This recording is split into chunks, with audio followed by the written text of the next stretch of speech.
Fanatically Correct.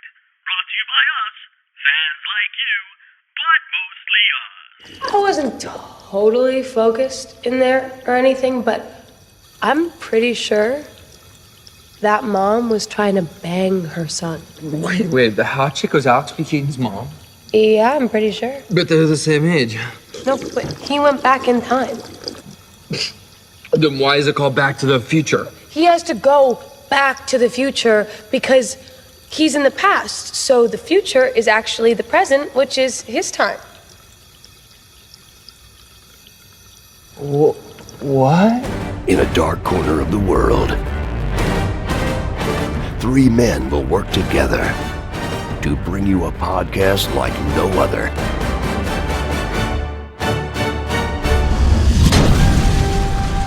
This is Fanatically Correct, where the fans, the geeks, and the nerds are always correct. With your host, MSK, Yo Peace, and Omega. I love how you ask somebody, it's like, hey, so you seen Stranger Things? And they just kind of look at you and you give each other that look and you're just like, turn around and look at what you see. Well, that song's making a comeback. That song's making a comeback. Yep. That song's definitely making a comeback.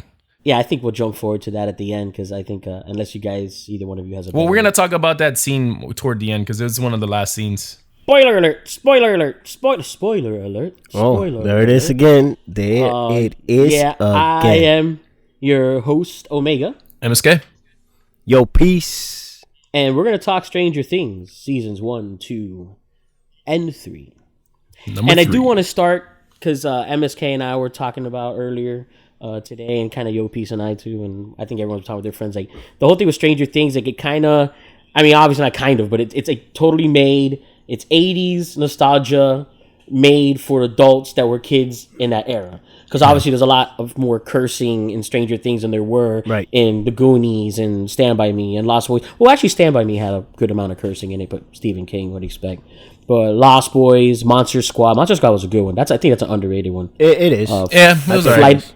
Flight of the Navigator. That's my favorite. That's my favorite one right there, man. I'm not even gonna Flight of the Navigator. That's a Flight great one. of the Navigator. That's because of the ship. The ship is dope. Yes, my favorite. The ship one. is awesome, and the whole AI and the yeah.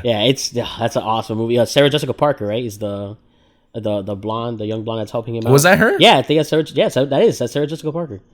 Man, I don't remember. That's a great crazy. movie.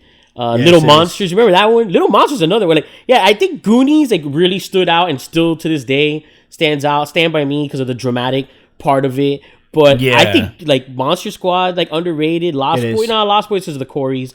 But Flight of the Navigator is under the radar. E.T. Spielberg, so of course that's a big one. Little Monsters underrated, and that's like if Kid Fred Savage, that was way better than The Wizard or anything. Yeah, I don't remember Little Monsters at all. Actually, really? Oh man, you should go back. You should go back. It's actually good. I'm trying to remember now, but he was really good. That was a very different movie. If you haven't seen that, that's a good one. That's actually a very good 80s nostalgia.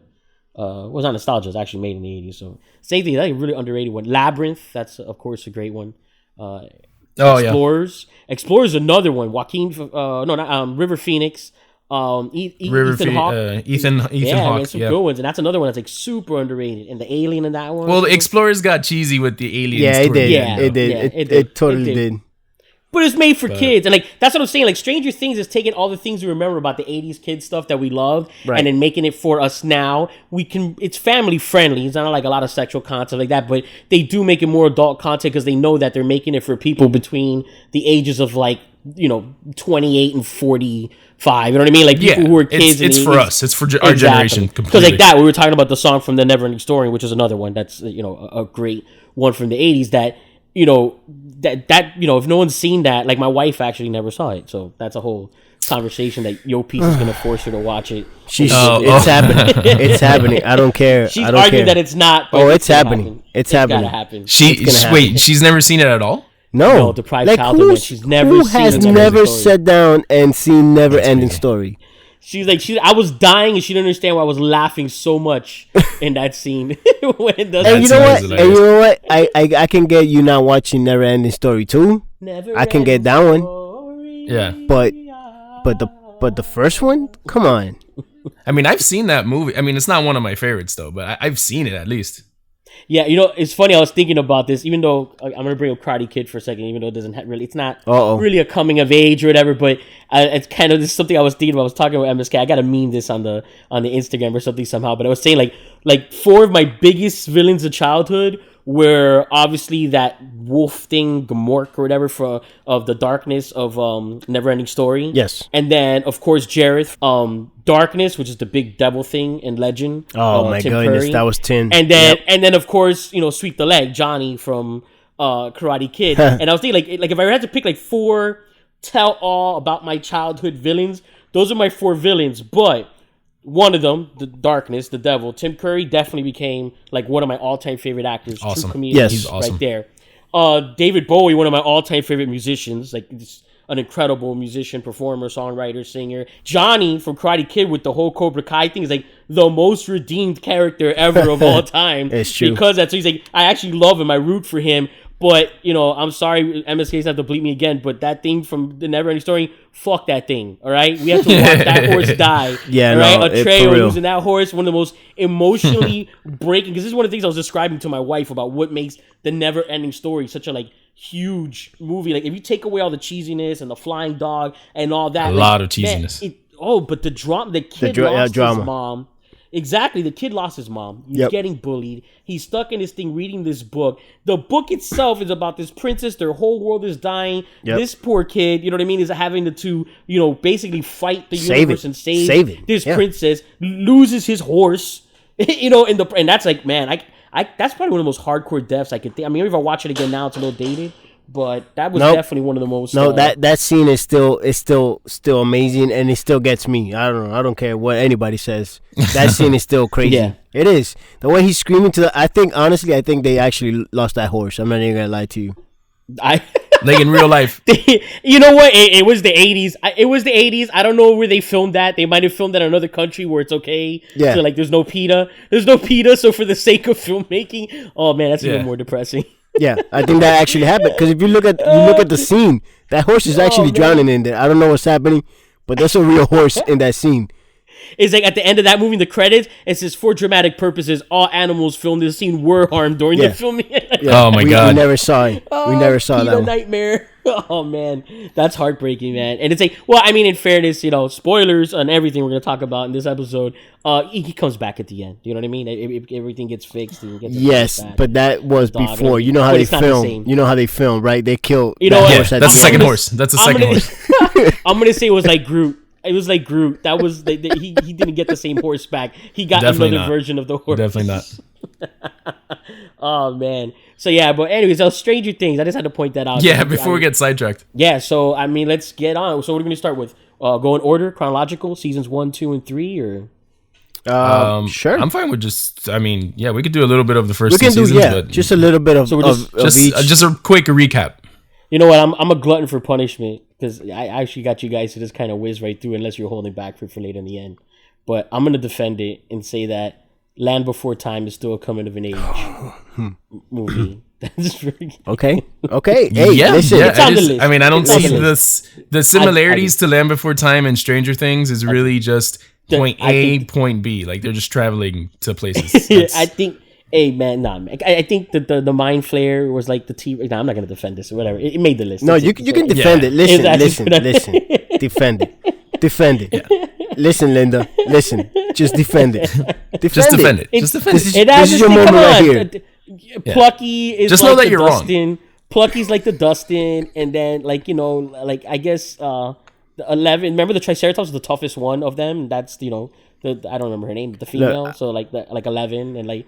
Yeah. I just think kind of did the same thing. You followed this group of friends on their own kid journey. Again, the parents, where are they? Like, yeah, you know what? The parent thing. That's something I was talking about MSK earlier today. That is being totally captured by Stranger Things. That Perfectly. All those movies have in common. Where are these parents? Yeah. They never know where their kid is. They have no idea what the kids are doing. Maybe 3 of the movies out of that list at the end. Was the parents 80s. are like, "Oh, where were you this That was whole the time? 80s, I've been man. looking That for was the you." 80s. You grew up in the 80s. Sure. That was the 80s. For real.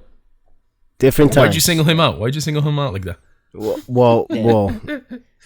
Stop But listen, it. no, Stop but it, listen. all right? Before Stop we it, go on, MSK, before we go on, all right? I'm gonna Ruining be it, honest. baby. I'm gonna be honest with you. I don't remember that much Land Before Time. I remember watching it a couple of times, but it's not like a thing that I can tell you. I remember exactly what you're saying. Early 80s. Yeah, that's how I feel. That's how I feel about that Never Ending Story. Like I saw it when I was a kid, but like it wasn't one of my favorites. But you recognize that song right away. For sure, 100%. As soon as they sang that song, I'm like, wow, I haven't heard that in years. Yeah. But it's just so funny because they're all bust and like everything about that scene with Winona Ryder's character, she's like banging her head against the wall. Yeah. While Hopper is completely shocked. He's like, Hopper's like, what? You gotta be kidding me. And I couldn't believe that Lucas' sister didn't stop all that from happening. Yeah. Which is by far, I gotta point that out in season 3, my favorite character this season is Lucas's little sister. Yeah. She had me dying, man. Yeah, like, she's everything great. came out of her mouth. You know what I love about this season? Like what I love, the thing they did the most is they took every type of genre in the 80s and they mixed it up. So you got like that Terminator feel from that Russian guy. Yes. You got the Adventures of Babysitting with Steve and his crew, which was great. Yeah. I think that was the best part of the whole show. And then you still have the Stand By Me type scenario with the kids, the main group of kids. Right. Yeah. And then they have the buddy cop thing with Hopper and Investigating. Joyce. Yep. Yes. Yeah. It's so true.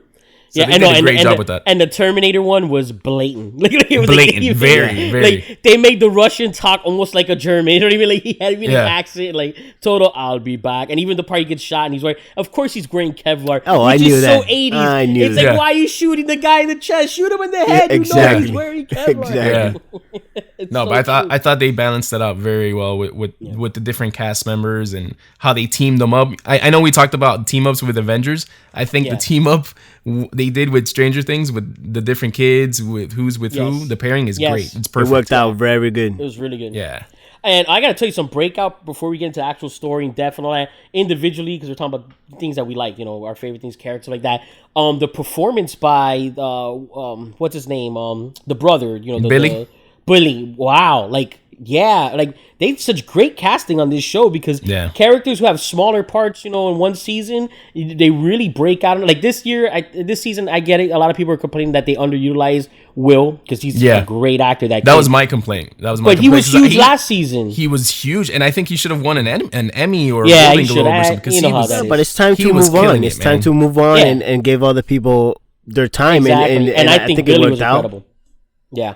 Yeah, no, Billy it worked out. It worked out. amazing. I just feel like they set up early on his story of how he's kind of like secluded of the rest of the group, and they didn't really build up with him too much throughout the season until the very end. But he was actually warning them. Yeah, he was warning them.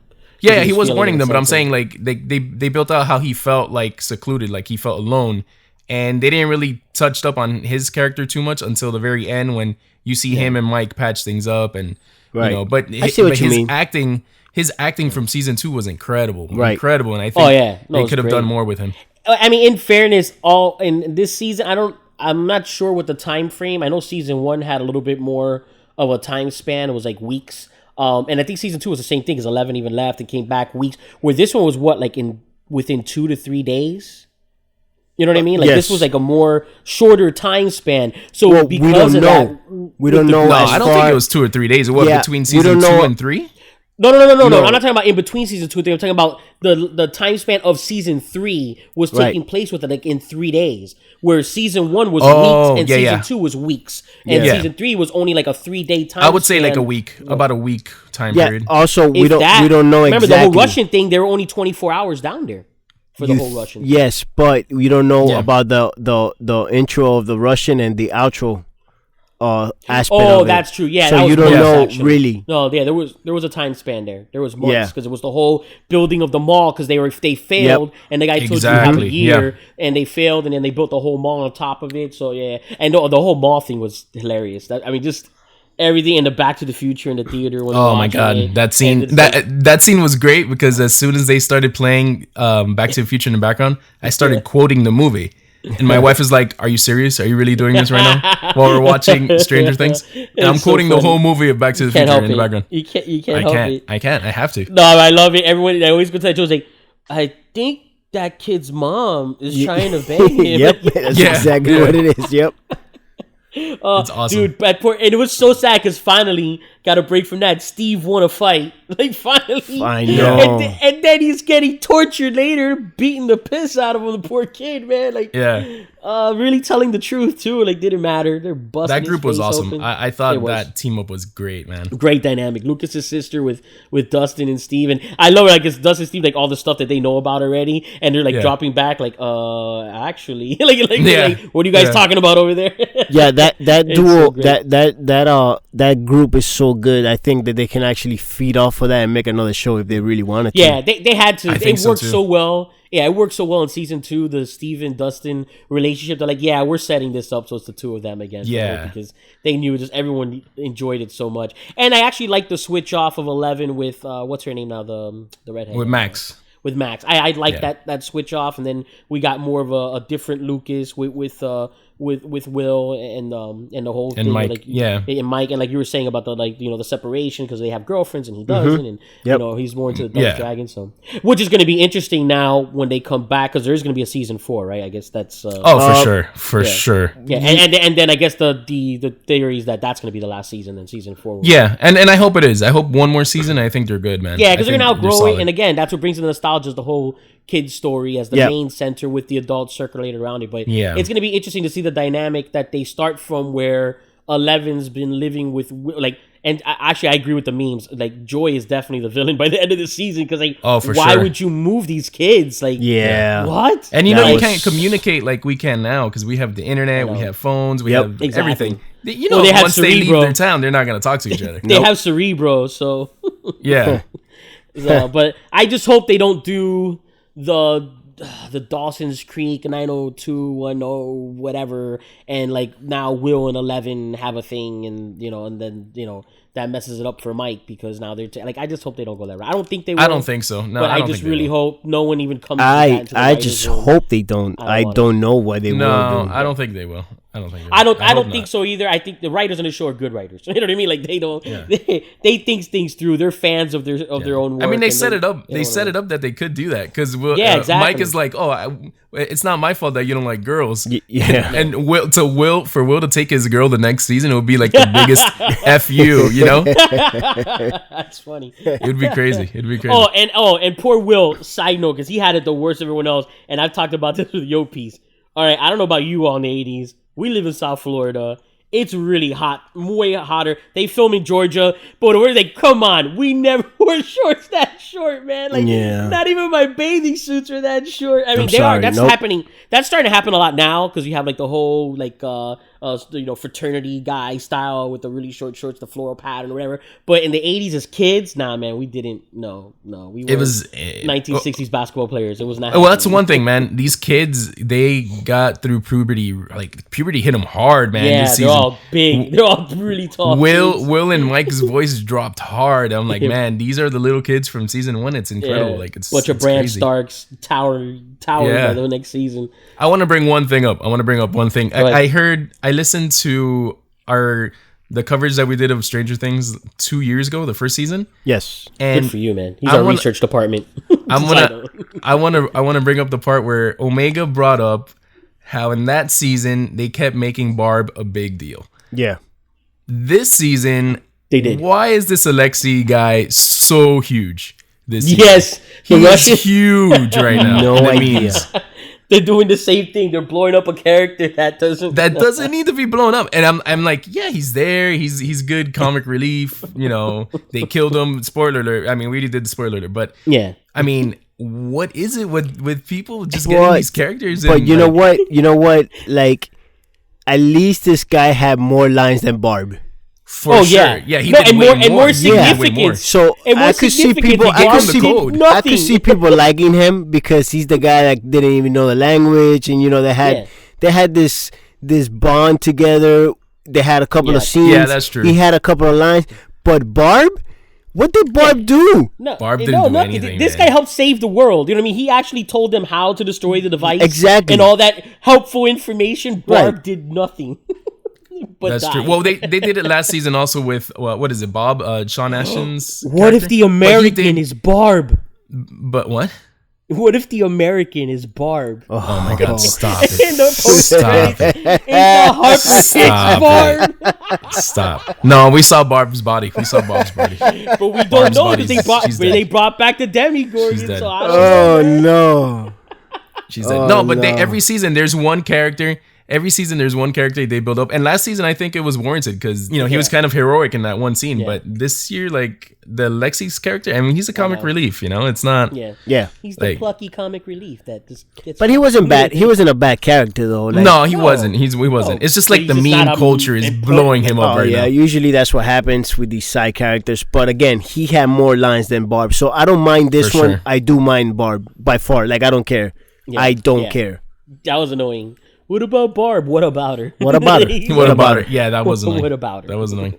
Going through the order, I mean, it started great. I mean, and it was so well written, man. You start with that whole relationship of like when he's threatening Will in the car and everything. Yeah. And I mean, was good. and not Will, Mike. Mike. And let me turn out, like, I don't, like, well, Mike should have gotten punched in the face, man. I don't know, like, there was no way, was trying, man. He my was 12, trying. 13-year-old butt was going to talk to an adult that's also a cop, a police officer, and calling him, a piece of, crap and all this stuff. And like, oh, man, you were lucky. You're not getting your face pricked through the side glass right now, kid. Yeah. But I mean, just the whole circle that they went through was setting that all up of him uncomfortable with them always together because now he, the usual father-daughter type of relationship when the girl's getting older and starts dating or whatever. And the whole thing with, him with Joy and she's helping him write the letter, for that to come all With the way Joyce, back. yeah, the At full end, circle. I almost don't want Harper to come back. Like, I really hope he's not the American in the cell because I think that was such a great finish and it had so much emotion to it. Yeah. And like, I mean, it was a watery eye moment for sure. I just like the writing with that the way they went from episode 1 came back to episode course. 8. And they also realized that 8 is the perfect number. 8 episodes from season 1, great. 8 episodes from season 2, great, because that other one does not count. And then 8 did like, let's not throw in that crappy 9th episode. Oh, that's We'll right. just I do 8 completely forgot about episodes. that. Yeah, exactly. So they like, we'll just stick with 8. Some people 8 like that works. one. People like that one more than others. So, Yeah, people who wanted to see a spin-off of that garbage, and Yeah. where did that go? Yeah, what happened? How come nobody talks about those kids? Yeah, Where did they go? sold some T-shirts at Hot Topic. Because that of it, that's about it. episode didn't do well. That's why it was a backdoor spinoff. They were gonna do a spinoff was. for sure, but Yeah.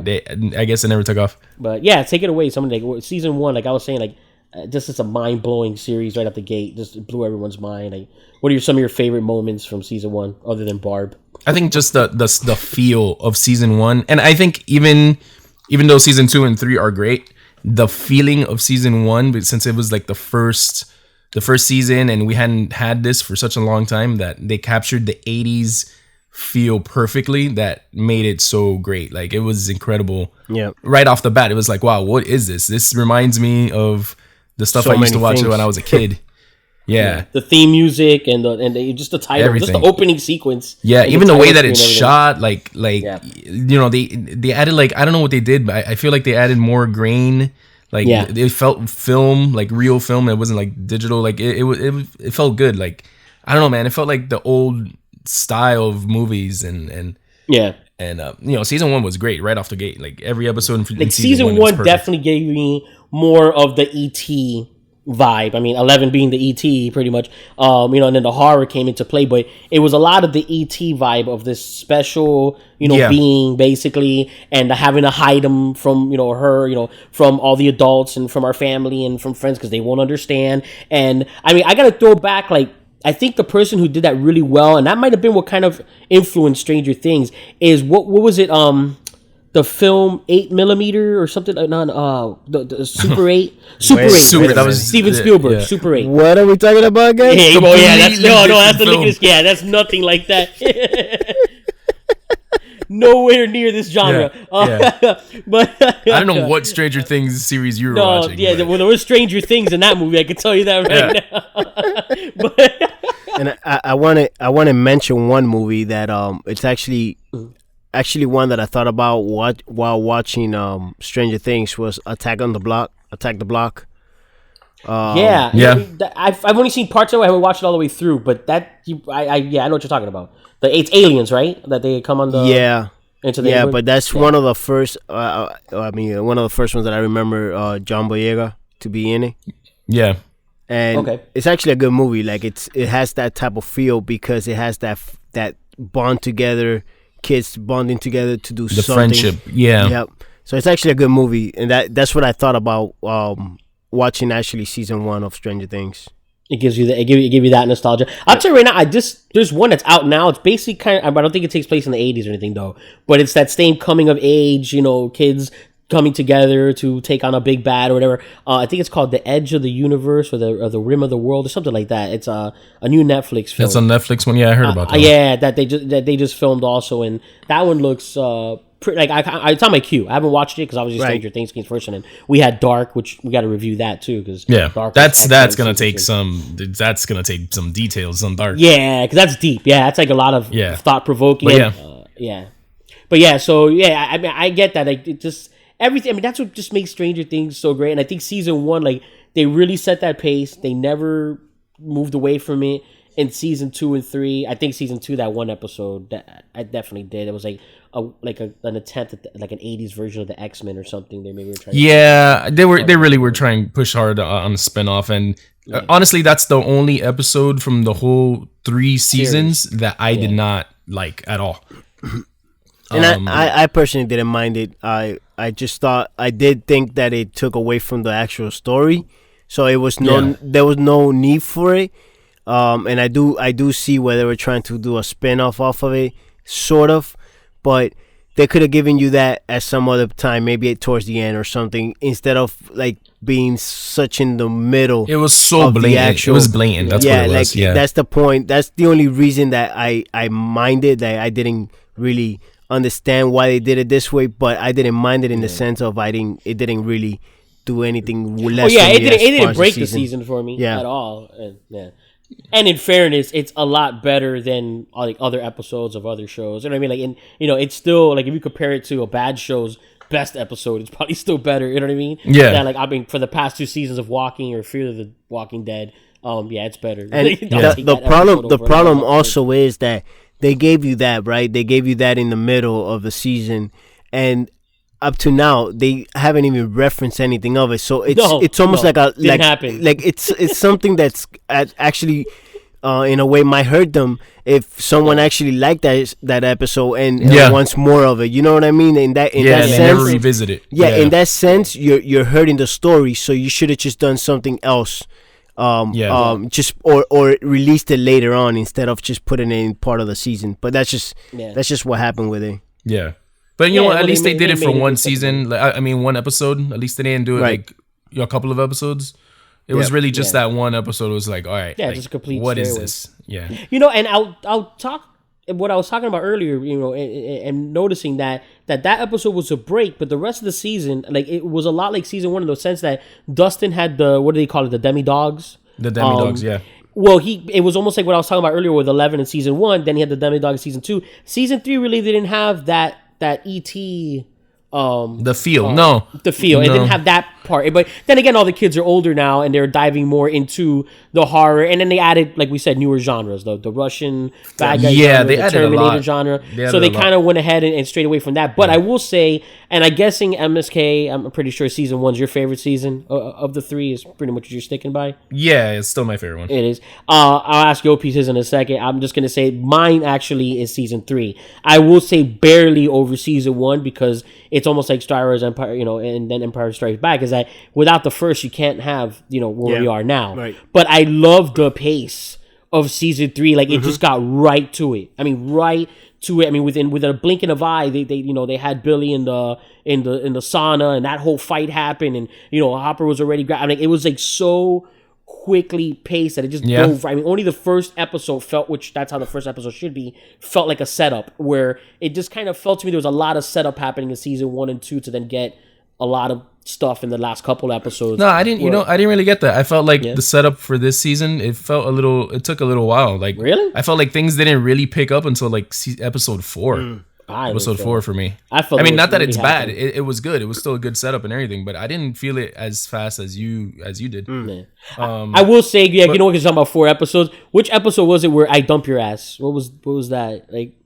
I think that's around episode 4. Or I think it's around like 3 or 4, maybe 2 or 3. But I will say this: like, can they make up their minds though with 11? Sorry, I want to be that guy a little bit because everyone says that we love everything, and I don't love everything. You know what I mean? But I love most of it. Wait a minute, you're a fan, sir. You love everything. I do love most of it, but I will say, like, I don't get why sometimes she talks totally normal. And then, like, with that, like, you know, I dump your ass. Like, the way she said it, like, very, like, almost cavemanish. And there's a few times where you see that where they try to go back to season 1, 11, and then she's, like, totally fluently talking, like, you know. Well, I don't think she's fluently. I don't think she's fluently talking. I think there are certain things that she cannot express as a regular kid. And that's why I dump your ass sounds funny. But it was to funny. us, No, it is funny. Don't get me wrong. Right. You laugh at it, but then you realize, like, why she say it that way? Well, because she doesn't have the sayings, like the sayings when it comes to like actual kids saying slang. I feel like she doesn't have that. Like she never grew up in like a regular kid in the 80s, so she doesn't get all those main reference slang things that you hear. So I think that's what happens with her. All right. You convinced me. I love everything. There you go. Yeah. All right. Moving on. No, but you know, even when she's talking normal, I guess I didn't feel like she was talking like the other kids. Well, not I fluently. Still feel like she was still like 11. Definitely not fluent. I don't know. I felt that she progressed a lot. You know, which I'm fine. Well, it's been one extra year for her. So yeah, she's progressed because she's been able to.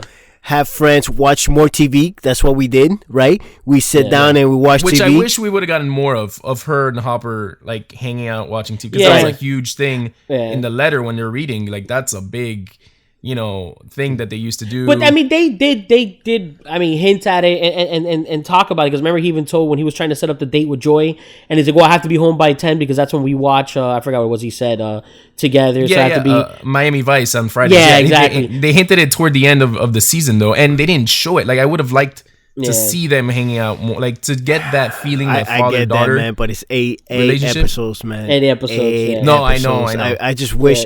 I mean, this show deserves 13. This is one of those shows. I don't usually say that.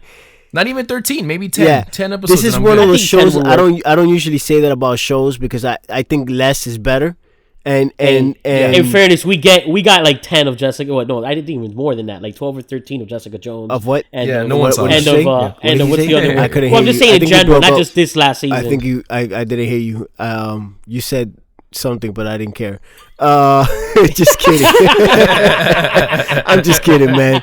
Which means he definitely heard me. Yeah, I'm just kidding. It's just Jessica Jones. I really don't care about Jessica Jones, to be honest. I mean, but in general, like a lot of them that went downhill, even Luke Cage and Iron Fist and all that, they got a bunch of episodes. Like, you guys definitely could be 8 episodes. Yeah, that's what I'm saying. Like, less is better most of the time, especially for American TV. There's something about American TV. Give me less and write it correctly, write it better. But as far as this one deserves, like this type of show, I think deserves a little bit more just for you, MSK, so you can have like your little, hey, I want to see this. I want to be able to experience that as a viewer, and I get it. I do understand that. I just felt it would have added more to Hopper's supposed death and that letter that she reads later. So you're saying you didn't cry? So you're saying you didn't cry? You're gonna say you didn't cry? I'm saying that I could have cried a little bit more. Okay, there you go. There you go. He's saying that life is stressful. He needs a good cry, and that didn't get him there. Not just a little teary-eyed situation. I needed a good, like full on, like, you know, like depression cry. That was great, man. That was a great letter. It was. That whole scene was awesome. It's so well done. I mean, and gave me a Spider-Man cry. Well, and in season 2 did it very well with what's his name?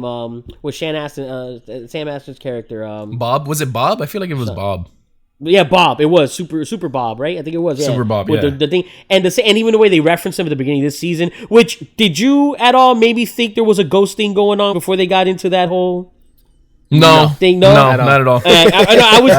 I was worried. I'm like, this guy. That's what I was thinking. I'm like, nah, that's coincidence, and this has got to be something else. Because like, I'm not gonna like this. Like, I really thought in my head, I'm like, if they're gonna go that route, I'm not gonna like that. I just don't know why. No. But the ghost thing for me don't fit into this. Like, you know, it's just like it just I don't want. Like, I think that's too much of a different genre jump to go into to the ghost supernatural. I mean, they could have done the whole Joyce is going kind of crazy situation, which was funny. Like, which was funny with that reference with the that's a little pot calling the kettle black with the when she was saying that this guy's a little strange. Yeah, And he's like, really? Like you? Like, which is so true because seasons 1 and 2, man. She's bats, man. She's a great actress, man. She's come a long way, man. She's come a long way, and I'm glad she's back. To be honest. Yeah, they brought her back. They brought her. No, you know who else they brought back? And me and Omega met him at one of these cons. Oh, you know what I'm talking about? Go ahead, say. The mayor, Huey Lewis. Oh yes, yeah. You know what? I was telling my wife that we were watching. Like, we met. And again, okay, she never saw Never Ending Story, and she didn't really remember that. Until I told her, and it's good, but it's sad. It's like, of course, same thing with the Princess Bride. We have the same battle. She's not a big Princess Bride fan, but God, but at least what is wrong? At least Robin Hood Men in Tights fan. So I had to use that. Come on, babe, Robin Hood. She's like, oh yeah, that's right, we did meet him. I'm like, yeah, we did. Remember? No, it's that guy. Yeah, remember, he was trying to get us out of there as fast as possible. Yeah, no, he's a super nice guy. No, but I was with MSK and his wife and his kid and my wife, and like he had $20. Yeah, all of you were like, and we were even shocked. We figured like, it's a selfie. Like, oh yeah, we have to like 2 of us. We're like, she's like, no, all of you. So he's talking and he's laughing. He's like, all right, let's take the pictures. Like, yeah. He's like, wait, all of you at once? Like, whatever. And he gave this look. Me and MSK were making jokes about later to his agent. Like, I told you to stop this. Like if I can hear, if I can hear what his look was saying, like, stop giving it away. Like. 5 people, man. 5 people in one. I thought it was gonna be a little bit more, but $20 was like, all right, $20 cool. for all 5. I was like, this is awesome, Princess Bride. Like, as you wish, take the picture. Yeah, it was awesome. I thought he was a great villain. I thought he was great as that annoying mayor character. It's like $20, inconceivable. Like, I don't think that word means what you think it means. But yeah, dude, he was awesome as that mayor. I mean, he played that role perfect, man. The a-hole, mayor with the. I mean, and he got punched good by Joy, and the beating that Harper gave him in the office. Oh, and then she unplugged his phone. Who you calling? The cops? Like, the way she unplugged her. Yeah. That's crazy. He would say, "I'm tired of that. You lost your daughter thing." Yeah, man. Like, wow, insane. He's insane. That was rough. I didn't think they'd write that in there. That was like, that's such a low blow that even an a-hole like him, I don't know, man. That was awesome. That's low. But yeah, that's why it makes you easily hate him. It would have been awesome if he would have gotten eaten by the Mind Flayer.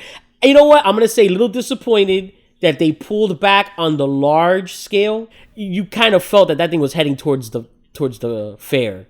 When the little girl, when Mike's little sister saw from the ferry to the bush, I'm like, wow. I'm like, wow, this is gonna get big. Like this is about to go nuts. And then like these people are wasting I think they're saving that on CGI. Also CGI. You're right. Yeah, that's true too. For sure. That's they're the wolves. That the Mind Flayer is the wolf from it's Ghost from Game of Thrones. Like, that's too much. Boy. That's too much. We can't do that. No, we gotta hold back on that one. But no, man, it was great. And then the fireworks. That was nice that Lucas had his moment, and which you knew he was gonna have it when he told her. And that's another one. I mean, she's gonna get her powers back, right? Like, do you think season 4 is gonna deal with a lot of her having no powers? No, she'll get it back. She'll get it back, but I think it's gonna be toward maybe the middle or the end of season. Like, season 4 is not gonna start with her getting powers. I don't think. I think we were all hoping that Will would get powers at some point. Like, I really was. Like, just that little tingle in the back of his neck is his little spider senses of just feeling the presence of, and just that too. Like, my superpowers, I only feel this one particular creature when it's around. Like, hey, that's all you need. That's all you need, especially in that town. Yeah, in that situation. Good for him. Yeah, he has more Spidey sense than Spider-Man at this point. Yeah, no kidding. Yeah. But it's always funny when she's like, always like, open this jar of pickles for me. Like, every time they can't get a door open or whatever, they're like, 11. Like, yeah, they used her. That scene with her and Billy was intense, man. Yeah, that was a great scene. And then when Mike jumped in. Actually, I just remembered one thing about Billy. Did you guys laugh when he was talking to Karen, right? Mike's mom. Uh-huh. And she was like kind of trying to see how he was doing and if he was okay. Yeah. And he just slammed her in the wall. Oh yeah. And she dies, right? And you're like, what the hell? Exactly. And it was just in his mind. Yeah, that one caught me off guard. Yeah. That one did. I thought he killed her. Yeah, I was like, what? I thought he killed her, man. And that scene was like, whoa, what the hell? I got real dark really fast. like wow. Yeah. Like, this is really getting. Speaking of Billy, how did you guys feel about his character in this season? Like, by the end, everything that happened with him. I think it was cool. I mean, personally, MSK. How do you feel with the specifically? I don't know if Yopi's is getting at that, but with the end with the way she like went into his memory and all that, and they kind of justify. Yeah, I mean, I think he was a good villain, and they set him up as. I mean, I hated him in season 2. Yeah. I just like screw that guy. But you kind of saw a little bit of why he was like that because of his dad in season 2, and his whole mom, and then you know, I kind of wish they kind of revisit that just so you could remember kind of like how messed up his life was before they turned him full on villain, because they turned him full on villain the first episode. Yeah, right away. Right away. The end of the first episode, he was already, you know, we never saw real Billy until the very last scene. Yeah. So I kind of wish they kind of built him up maybe 2-3 episodes before they turn him full on villain, kind of to give him some of the like humanity a little bit, to see more of that. That way, when you do see 11, see him as a little kid, it pays off a little bit more. And then you see Max, you know, really sad that he dies. Yeah, maybe you know. maybe if there was a hint of that dropped a little bit. I mean, I'm not sure. I don't remember. I know there wasn't like a good relationship with the dad mentioned in season 2 a little bit, but again, he was abusive. His dad was abusive. Yeah, and it didn't feel like a prime enough example to like excuse him. You know what I mean? Like it didn't feel like enough. Being the way he is, right? It didn't feel like enough. And then this one did that, but like you said, it did do it a little bit on the later side. You know what it is? They're really banking on the intelligence of the viewer. Like, hey, we're gonna yada yada some stuff. You do the deep thinking. Of course. But I get it. It doesn't have the impact that it should at the moment because I'm not thinking that deep while I'm watching. You know what I mean? Like I can go back and, you know, reanalyze it and see it there. But I just think that was very well done, the way at least that specific scene. And, you know, they showed it, like, you know, showed him and she talked about his mom and all that. And it did go to show you, I mean, he did kind of, I mean, that's the thing, that he really bullied his sister a lot. And that's kind of the one where you feel almost unforgivable. It's like, I get why you're bullied to other people, but like, that's what, like, especially season 2 is like the way he treated Max was like, you know, it's like that's what really made him a bad guy, because at least, and that's the thing, that's the thing, we never got a scene of him treating, not even like in his mind, like treating Max kindly. At one, like you see him meeting her, but that's it. Like, maybe if we got maybe a scene of that, considering the fact that the whole season she was worried about him. Yeah, she was worried about her brother, and you kind of don't get it, other than her own kindness, but not that they actually had a decent bond between the two of them. So I think they could have made that a little bit better. Yeah, that's the only thing that you guys touched on. That's the only thing that I felt like they really could have touched on more on for me, was his sister and himself, because it was such a, I don't know, it was so dry. She was able to change so fast. This is your brother and he's a bad guy. Okay, cool. Let's try to get him. Like it was like, no, that's your brother. Think about it. That's your brother. Like you're gonna kill it. Like I felt like she should have got more in a fight with the friends for it. Like you're gonna kill my brother. You know, especially since she's never really seen like the full, you know, whole thing, what's going on with the Upside Down and everything that's happened. She's never seen the whole thing, the whole picture. No, you know, they just wanted to kill her brother because he's a villain now and they know what's going on, but she doesn't really know what's going on. So she should have fought it a little bit more, I think. Yeah, I mean, they could have hashed out a bit more. Yeah. I'm just going to take a quick break here. I want to remind everyone, we mentioned in the last episode, again, on August 10th. Commercials? Are we doing commercials? What's happening here? That was a hard break. That was a hard break. But yeah, so August 10th, Sunrise Comic-Con. We're paneling 3 tables.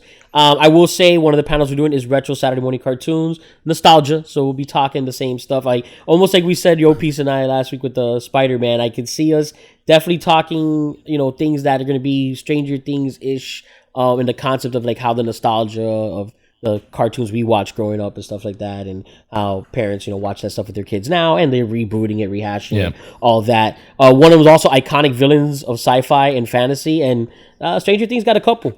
You got a couple interesting villains there, so throw it out there. You get to be, if you show up, you can go to sunrisefl.gov/Comic-Con. It's going to be Saturday, August 10th from 12 to 7. $10 tickets for the adults, $7 for the kids. Again, August 2nd, and you can come out and be part of our podcast, be in the audience and throw out your favorite cartoons. We'll talk some MCU stuff and iconic villains in sci-fi, fantasy, and all that good stuff. So just wanted to get I heard you say August 2nd. It's August 10th. I don't know why August 10th. Oh, sorry, I said 2nd. August 10th. Yep. Just trying to trick people. August 10th. Oh, August. Sorry. August 2nd is when you have to buy the tickets online before they go up in price. Sorry, that's what it is. August 2nd, that's the date. Check. Okay, cool. Before August 2nd, you can get those $10 tickets and those $7 tickets. There you go. And while we're at it, since we're going to do commercials, I'm going to do my own commercial. and I'm gonna let you know where you can reach us. So you can actually go to fanaticallycorrect.com, where you can listen to our previous episodes there with PodBean, Google Play, AnyPod for Alexa or Echo. We are on Spotify, we're on Google, we're on iOS, and if you can, just kind of review us there, especially on iTunes and on PodBean. Again, our website is fanaticallycorrect.com. Our @ handle at Twitter and Instagram is FanCorrect, and then we have our Facebook and our MeWe, which is Fanatically Correct. So if you want, you can also email us at contactfancor@gmail.com, or leave us a voicemail. Phone number 786-704-8404. But please, do not call us long distance, because no calls from Russia, no calls from the Upside Down. We're not accepting. Please, guys, please do not do that. Especially not the Upside Down. We don't have money. Yeah. We don't have money. And a good past episode to listen to would probably be MSK did the research. Apparently, we've talked about Stranger Things before in other episodes, so go back and track. Yeah, and see if we're consistent it's the Doctor Stranger Things episode. We talked about Doctor Strange and Stranger Things in one episode. Yeah, I think it started. It was supposed to be a review of Doctor Strange, but we had just finished Stranger Things, and that kind of just took over the topic, and that's what we can mix it. Oh, I do want to bring such a great series.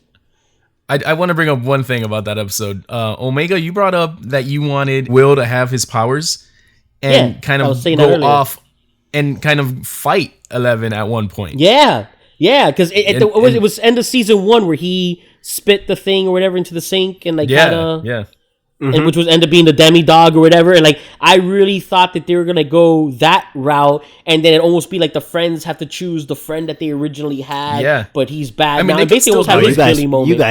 You guys are terrible. That's a terrible show. I don't want to see that. It's a terrible show. Terrible show. You guys are breaking up friendships and everything. Like, what is this? No, I don't. What is this? I'm just saying that they feel that way because, like, you know, he'd be, and which he we're like Joyce. Did. We're like Joyce. Yeah, he gave us Civil War in Stranger Things, but it wasn't of his own control. Is, you know, based on how I was going. So they did kind of do it, but like I was hoping that it was going to be more like him. You know what I mean? Like more him and less like possessed him. You know, more right. Of course, became dark or something. Because I thought it would have been an interesting, dynamic. He's so jealous that everybody's paying attention to 11 that he actually goes at her. That's what you're saying. Yeah, I mean, he goes listen, Carrie, it could it could happen. They could pond. do the whole Carrie thing the next season, and you know, especially that 11 and Will live together, right? It would be like a brother sister dynamic. Oh, you guys are terrible. I don't want to see the show. I really hope. I know that season will be terrible. That season will be do not write this show we're not writing to the writers. Do not write this show. Yeah, don't listen to us, Duffer Brothers. You know what you're doing. You know exactly what you're doing. Exactly. Yeah, we appreciate your hard work in this cast of kids that are all extremely talented, and let's not worry about it. Speaking of appreciating hard work, there's a lot of people hating on this season more than all the other seasons. Just want to let you know this. Yeah.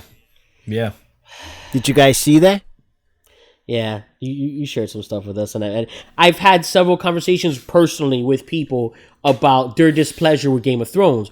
I have not had that conversation with anybody about Stranger Things, and it's all the same people, and they're all like, I'm hearing a lot like what I'm saying, favorite season. I'm hearing a lot, oh, it's so good, I can't wait to season 4. But the point is that I have yet to personally have this. I've sung the Never Ending Story chorus like several times with people, but I've yet to actually personally hear someone have hate for it. But then there's an online presence, probably the same people want to storm Area 51 out of their minds because I don't get it. I just don't. I don't. Yeah. I mean, I think the big and Yopis, we talked about it a little bit last night. The whole thing with Evan Rachel Wood, what she said about it, and I think that started the whole maybe hate on the show. And I don't agree with any of that. I don't agree with any of that. I don't agree with the hate either. I mean, her original comment is all right, fine, that's your opinion, but at that point, as a fan, you're just gonna have to be like, all right, whatever, that's her opinion, but this show is still great. Yeah, she's entitled to it, but I don't. I personally just thought it was great. I think it's just capturing the '80s style. That's Harper's character. He obviously written to be, very much in love with Joyce's character, and that's just. And again, it was that partner banter. At that point, when I guess he's being aggressive or whatever, is during they're like partners, like and that's what he says, like detective. It's whatever. The buddy cop. It's the buddy cop situation when you get one hot-headed partner, and then the other one that's kind of like a cool and calm. The plucky, calm. It's a lethal weapon. One. That's what it is. It's lethal weapon. Yeah. We're just missing Joyce saying, "I'm getting too old for this crap." Like that's all we're missing. So going back to her comment, like it's her opinion, and the thing that I'm seeing though, it's not really much of people hating on his character. I mean, obviously that's a big group out there for that, but there's people just hating on the actual season itself, as in the season is not better than 2 and 1, and it's only getting worse. It's that's what's happening out there. Yeah, I've read it's going on a decline or whatever or something like that. Yeah. The ratings, and I'm like, no, which is crazy. Crazy. I don't know what you've heard about the ratings, because it broke all records for Netflix. It's like its highest rated stream. Breaking records and seeing the critics, and not mainly the critics, but the fan side of saying what they felt about it. It's a different thing, and most of it, I'm not gonna lie, most of it is coming from the Rotten Tomatoes, which I don't understand. I don't understand why you go to these websites to actually try to figure out if you're gonna like something or not. You understand? Culture. Like, I think they're just mad they didn't find a Starbucks cup on a table in a scene, and they get to have that moment. Yeah. So to the extent, which is I gotta tell crazy, you, but it's frustrating for me because I still punish myself and put myself through torture of watching Fear the Walking Dead and The Walking Dead. I mean, there's some such garbage, like they had a guy shoot a sword to split a bullet into 2 and kill 2 walkers at the same time. I'm not kidding. This is the kind of stuff happening on that show, and they're eating it up. They're eating it up, and they love it, because that's my point. Is like I don't understand they can have fake love for that and not trash that. No, man, obviously I love it so much. I keep talking trash about it. I'm just invested. I'm just invested in it. Stop talking about The Walking Dead. Oh, hey, no. Side note with the comic book thing, that's pretty crazy. I thought we were ready on a side note. Hold on. A side note from that, the comic book of The Walking Dead. MSK I think knows about it. Yo, Peace, you saw what happened with the Walking Dead comic book? That is ending. It ended. No, it's done. It's issue done. 199. Okay. It printed. The guy comes out, because we're talking about this hate culture of like hating things as they end. And I think this has to do with why he did it. He said, it's because I didn't like that. And I was nervous when the issue would come out when I was a kid. And I didn't want it to get overpublished and all this stuff. Like, nah, man, I think it was what happened with Game of Thrones, what's happening now. This was Stranger Than Happened. And he was like, no, not doing it. What we're going to do is print it. People will read it. And then it just came out the next day like, hey, by the way, that issue you just read, last one. Hope you enjoyed it. Like, deuces. Nice. That's awesome. That's awesome. It didn't say nothing. Like, genius. You know why? Because they were all loving it. And then right when he sees everyone's loving, like, wow, this is crazy. I don't know what they're going to do next. And then he comes out the last one. So now what? Everyone's going to turn on a dime and say, oh, no, that was horrible. That was crap. This is a horrible story. And not too late now. You already loved it. Shut up. I win. Yeah. Like, you know what I mean? That's what he did. So, I mean, I think that's what shows are going to have to do now. Stranger Things should say they're going to do 7 more, and the next season will be the last one. And when it's over, people I can't wait to see. Like, nice try. It's over. Over. I think part of it is that people, they're watching these your favorite shows, and they don't want to see it go. So, they're going to hate that it's leaving. And they put that hate toward the actual ending of the show, even if it's a good ending. They're going to hate on it. I don't know. You know what show would have had a massive problem nowadays? Lost? Quantum Leap. Huge. Yeah, people would have hated that for sure. People would have hated that. Yeah. Yep. If back, if Tomatoes meme culture existed then, I look back and I'm like, it's such a great ending that people would have hated on it so much. You know what? Much. And I'm sure. It's crazy. Well, moving on from things that are hated to things that are loved, I guess let's do a necessity. Are we gonna go with Never Ending Story, or you guys got something better? I mean, we really didn't dive deep into anything. I think Never Ending Story is a good one. I don't know how my wife has not seen that. She's got to be forced to see it. Is that really a necessity though? I mean, I think it's just a necessity for Omega to get his wife to watch it. Yeah, that's an Omega necessity. That's an Omega necessity. Wife necessity. Wife necessity. It's a wife necessity. It's Land Before Time. That's the okay, cool. All right. No, actually, I gotta go back and watch it. Honestly, I'm gonna go back and watch it. I don't remember Land of Time. It's something about it like. Yeah, like, and I'll watch. I mean, look, do the necessity of Neverending Story, and then maybe I'll watch it again because I hadn't seen it since I was a kid, and I barely remember it. I think you should wait a little longer to watch it. You know what I mean with your kid, because I just don't feel if you don't remember it well or it resonating much when you were a kid. I think that it won't hold the same. Probably hold the same to you as an adult. I don't think for my wife it's gonna work the same for her to see it now. So watch it. She's gonna fall asleep. As kids. Watch it with me. Probably will. Watch it. Oh no, you're gonna be there too. And have your kids already seen Neverending Story? Yo piece. Yes. Have your kids seen? Yeah, I'm sure. I'm sure. I would think. Yeah, I don't know because sometimes they skip certain movies. They didn't. How long before Princess Bride? They seen Princess Bride? Yeah, I think my daughter has seen it. I'm not sure about my son though.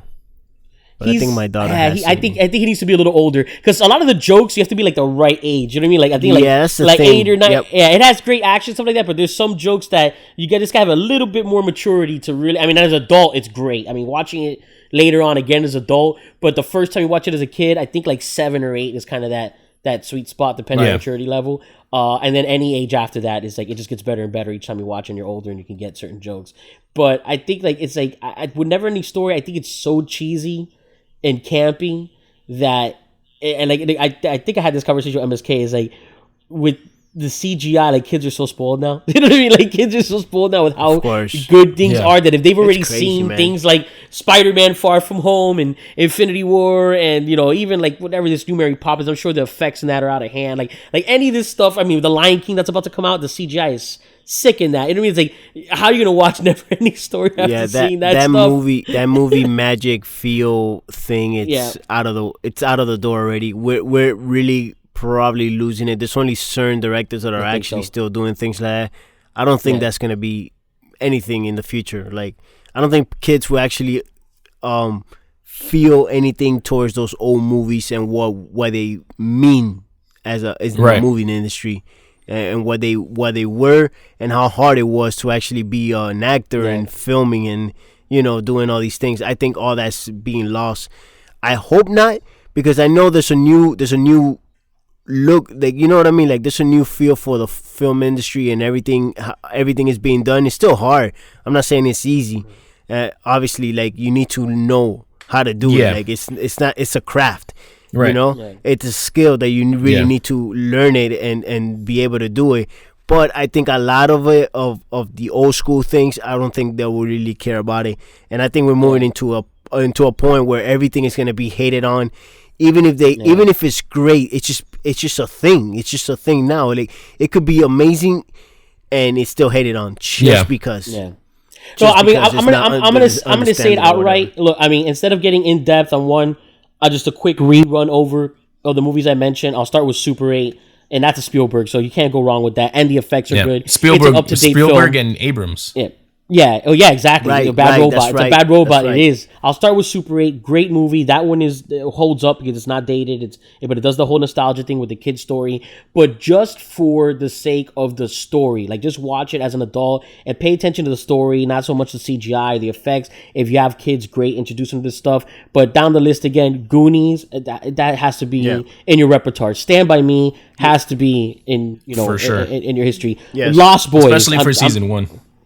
Yeah, for sure. Exactly. When it comes to Stranger Things. Lost Boys. Yes, it's the Coreys. It's all that. But Kiefer Sutherland, which is also in Stand By Me. That guy plays a villain a lot in the 80s before playing Jack Bauer, the hero. But yeah, I mean, Monster Squad is another great one that, it tells a little bit cheesier of the other ones. Flight of the Navigator is fantastic, and the whole sibling relationship in that and everything. E.T., of course. I mean, they won't get rid of that ride at Universal Studios. It is the most dated ride, I think, in all parks right now, and that's not going anywhere. Little Monsters is fantastic. Same thing. It deals with like a sibling relationship. Actually, both Fred and his little brother, Corey from Boy Meets World, is also in it. He plays his little brother. Labyrinth is a great one. I mean, David Bowie, the music in in that. The puppeteering That's of Hanna-Barbera, Jim Henson, all that is incredible. Hmm. Explorers, yes, it gets cheesy with the aliens, but great performances by a very young River Phoenix and Ethan Hawke, and So just to be clear, your nerdcessity is every 80s movie. Yes, that's it. I'm not going into deep. Okay. I'm just giving everything is from the 80s. Yeah, The Wizard, and I don't care what these guys say. Land Before Time. Watch it with a kid. You'll love it. It's great stuff. Yeah. They have a million sequels. I'm gonna Don't throw be in. mistaken. I'm gonna throw Watch it in with Adventures in Babysitting because Steve's yes. whole thing is it's that story. It's that movie. That's what it is. Yeah, so not an in-depth, just like, you watch Stranger Things, if you don't understand the nostalgia because you're younger than we are or you're older than we are and that just wasn't your era, but you do love this show because obviously it has a huge audience, watch some of those and you'll get it. I mean, you'll really get it, and you'll probably enjoy it more now, because I think you should watch all of them. I don't know how that should be on everyone's list. Whether you like them or not, you have to have at least one time in your repertoire. So I think that's a good way to wrap it up because that's a good never-ending story. Yeah, so that's a good necessity. Basically, watch the 80s, relive the 80s. Turn around, look at what you see. That's so great. Never-ending story. Well, that's Omega, and I'm saying peace. MSK, peace out. Yo, peace. Peters. And there you have it, folks. This has been Fanatically Correct. Until next time, you crazy kids. Signing off. So, yeah, watch like Back to the Future, Willow, Breakfast Club, Pretty in Pink. Yep. Nightmare on Elm Street. Yeah. Wait, real quick. Wait, hold on. We didn't. Omega, hold on. Yopis, what was your favorite season of Stranger Things? Oh, now was my favorite Stranger Things. Oh, now, huh? Yeah, keep going with the 80s. Keep going with the 80s, sir. Terminator 2, of course. No, I don't. Nah, I'll just leave it at this. It's season 3. What was that?